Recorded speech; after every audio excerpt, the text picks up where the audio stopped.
오늘의 말씀은 주의 종들을 향해서 여호와 하나님을 찬양하라 라고 촉구하며 찬양의 근거를 제시하고 있는 말씀입니다.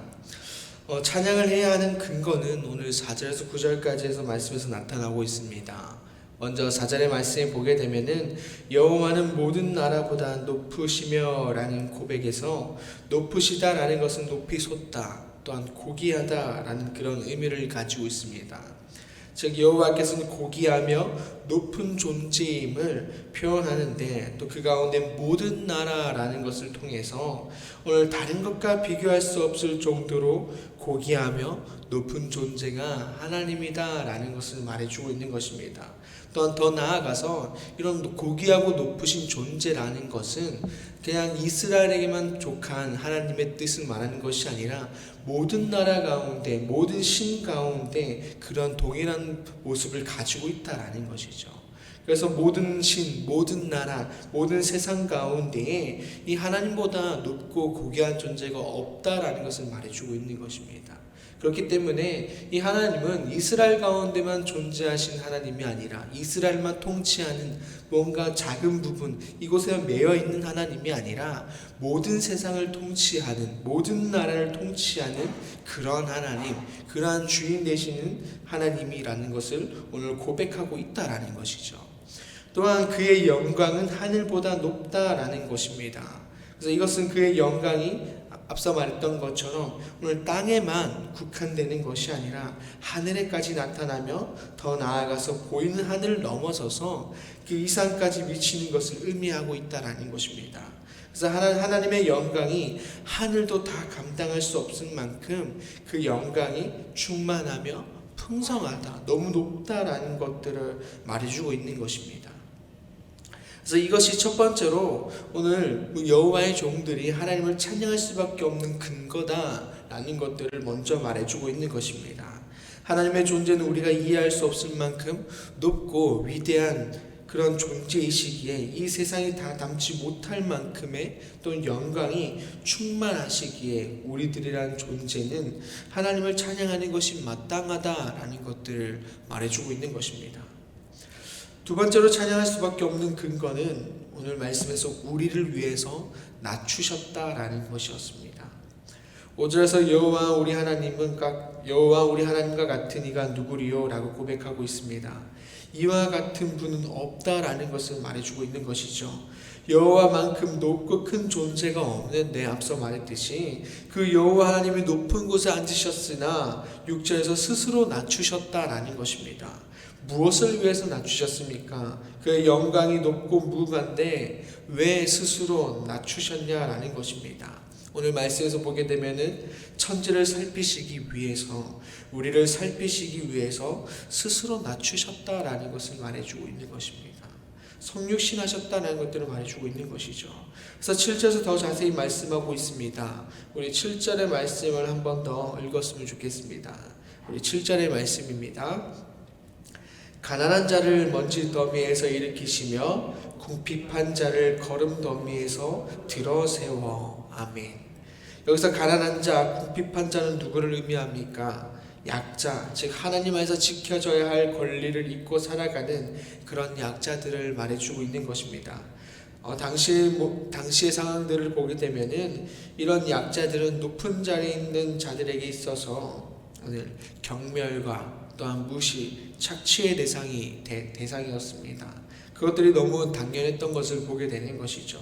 사랑과 보호의 대상이 아니었다라는 것입니다. 하나님의 율법, 하나님의 통치는 언제나 이 약자들을 위한 그런 사랑과 보호가 있음에도 불구하고 이 모든 것이 빠져버린 상황이 오늘 당시의 상황이었다라는 것입니다. 그래서 이러한 상황 가운데 하나님의 그런 뜻이 점점 계속 사라진 가운데에 하나님의 뜻을 또한 펼쳐내지 못한 그런 땅 가운데에 오늘 하나님께서 스스로 낮아지셔서 오늘 그것들 가운데 힘들어하고 있는 자들을 위해서 오늘 먼지 더미에서 거름 더미에서 세우시기 위해 오셨다라는 것입니다.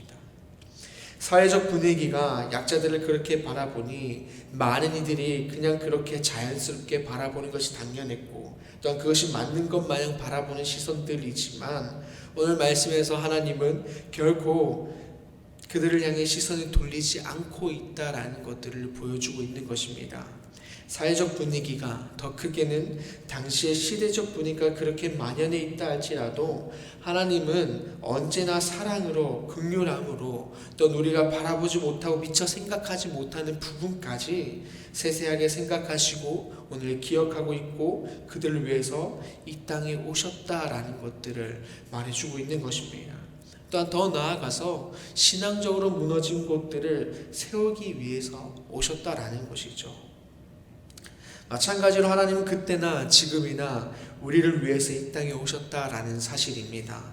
죽을 수밖에 없는 우리를, 또한 죄의 굴레에서 살 수밖에 없는 우리를 위해서, 그러한 우리를 구하기 위해서 이 땅에 오셨다라는 것입니다. 이러한 하나님의 은혜를 기억하기를 바랍니다.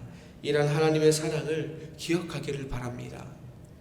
더 나아가서 8절을 보게 되면은 하나님께서는 가난한 자를, 또 궁핍한 자를 먼지와 거름더미에서 들어 세워 지도자들, 곧 그의 백성의 지도자들과 함께 세우신다라고 말씀하고 있는 것입니다.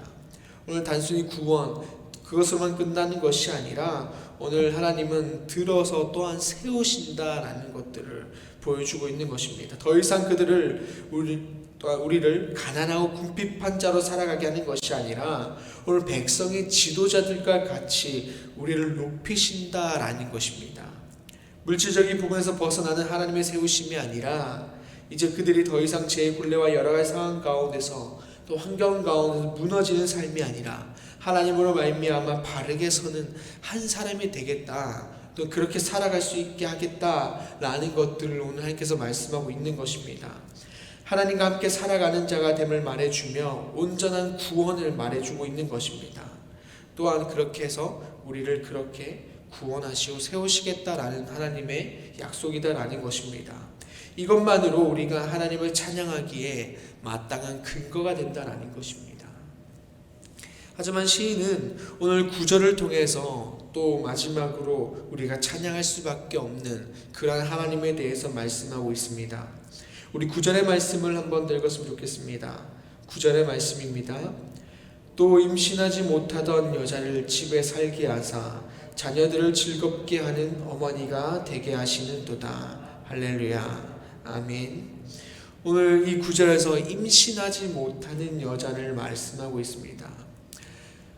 지금보다 이전에 이런 당시 시대를 보게 되면 임신하지 못하는 여자에 대해서 우리가 어느 정도 생각을 할 수 있을 것입니다. 당시에는 그런 부분들에 대해서 정말 민감했겠죠. 그래서 집안에서 이런 멸시와 천대, 이런 것들이 너무나도 일반적인 그런 모습, 안타까운 모습이었다라는 것입니다. 이렇게 일반적인 시대에서 하나님은 그런 여자를 오늘 집에서 살게 하사 자녀들을 즐겁게 하는 어머니가 되게 하신다라는 것입니다. 이것이 무슨 의미입니까? 오늘 그렇지 못한 여자들이 오늘 하나님께서 은혜를 통해서, 능력을 통해서 잉태할 수 있는 것을 말해주고 있다는 것입니다. 즉 한 사람에게 인생을 하나님께서 아예 역전시켜 버린다라는 것입니다. 생명을 잉태하는 것은 하나님의 은혜로 말미암아 가능한 것이며, 결국 한 어머니의 인생을 멸시와 천대가 아니라 오늘 기쁨과 즐거움 가운데 거하도록 바꾸어 버린다라는 것입니다. 불가능을 가능케 하시는 하나님으로서 오늘 우리들 가운데 나타나고 그 당시나 지금이나 동일하게 존재하신다라는 것입니다. 우리의 생각을 뛰어넘고 또한 불가능을 가능케 함을 통해서 우리의 삶을 지키시고 돌보신다라는 것을 오늘 말씀을 통해서 보여주고 있다는 것입니다. 이것을 통해서 진정으로 하나님을 찬양할 수 있는 근거로서 충분하다라는 것을 말해주고 있는 것입니다. 그래서 우리도 마찬가지로 우리의 삶에서 하나님의 수많은 일하심을 경험하셨을 것입니다. 그 수많은 은혜가 우리를 지금의 이 자리로 이끄셨다라는 것을 분명히 알고 있을 것입니다. 그래서 우리 모두 각자에게 일하신 그 하나님을 기억하셔서 하나님을 찬양하는 우리가 되기를 소망합니다. 그래서 1절을 와서 돌아보게 되면 시인은 우리를 향해서 여호와의 종들아 찬양하라, 여호와의 이름을 찬양하라 라고 말하고 있습니다. 여호와의 종들은 당연히 찬양해야 함을 오늘 말씀을 통해서 1절에서 말을 하고 있다라는 것이죠. 그 이유가 4절에서 9절까지 말했던 그 찬양의 근거가 있기 때문이다라는 것입니다. 오늘 이 찬양의 근거가 우리들 삶 가운데 분명히 나타나고 있다라는 것이죠. 그것들을 기억하고 우리들을 향해서 당연히 너희들은 하나님을 믿는 자들이라면 당연히 찬양해야 함을 말씀하고 있다라는 것입니다. 그 당연함이 이 시간 우리들 가운데 동일하게 그 당연함으로 여겨지기를 바라며 그 당연함으로 말미암아 하나님을 날마다 찬양하는 삶이 되기를 소망합니다. 또한 2절에서 보게 되면은 2절에서 말씀하듯이 이제부터 영원까지 여호와 이름을 찬송할지다 라고 말하는 것은 이제부터 지금부터라는 것을 말해주고 있고 항상 영원까지 영원히 지속되는 그런 모습, 지금부터 시작해서 이전부터 항상 영원히 지속된 그 찬양의 모습이 우리들 가운데 있어야 된다라고 말을 하고 있는 것입니다. 또한 그 이유가 4절에서 9절에서 말씀하셨던 그 모습이, 그 하나님의 은혜와 능력이 우리들 가운데 나타나고 있기 때문에 우리는 날마다 우리들의 삶이 다할 때까지 하나님을 영원히 찬양해야 된다라고 말을 하고 있는 것입니다. 내가 기분 좋을 때, 흥얼거리고 싶을 때 찬양하는 것이 아니라 그 하나님의 은혜로 살아가는 자들이라면 지금부터, 지금 이 시간 날마다 내가 깨어있고 살아있는 그 동안에 늘 하나님을 기쁨과 즐거움으로, 감사함으로 찬양하는 것이 당연하다라는 것을 말씀해주고 있는 것입니다. 그러한 모습이 우리들의 모습이 되기를 소망합니다.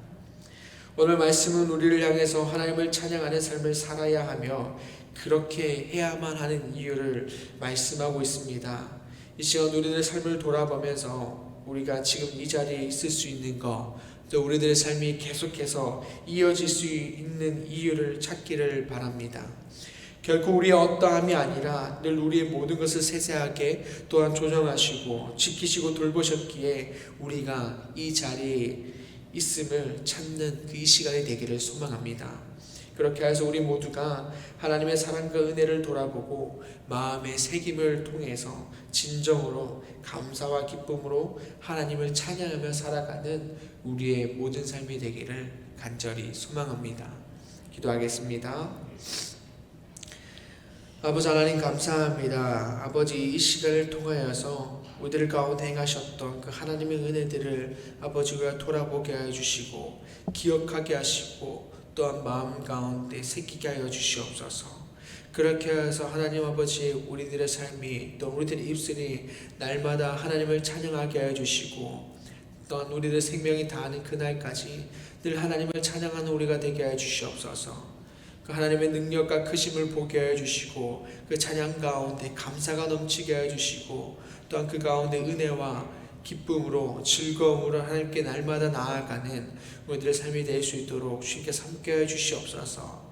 우리들의 그 찬양하는 삶으로 말미암아 우리들 가운데 주변 가운데 존재하는 함께 사랑하는 이들 가운데에도 그러한 하나님의 사랑을 우리들의 찬양을 통해서 흘려보내고 그들 가운데 귀 가운데에 아버지 흘려보낼 수 있도록 아버지 함께하여 주시옵소서.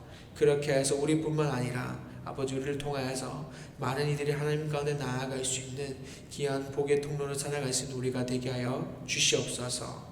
감사합니다. 예수님의 이름으로 기도드립니다. 아멘. 하늘에 계신 우리 아버지, 아버지의 이름을 거룩하게 하시며 아버지의 나라가 오게 하시며 아버지의 뜻이 하늘에서와 같이 땅에서도 이루어지게 하소서. 오늘 우리에게 일용할 양식을 주시고 우리가 우리에게 잘못한 사람을 용서하여 준 것 같이 우리 죄를 용서하여 주시고 우리를 시험에 빠지지 않게 하시고 악에서 구하소서. 나라와 권능과 영광이 영원히 아버지의 것입니다. 아멘.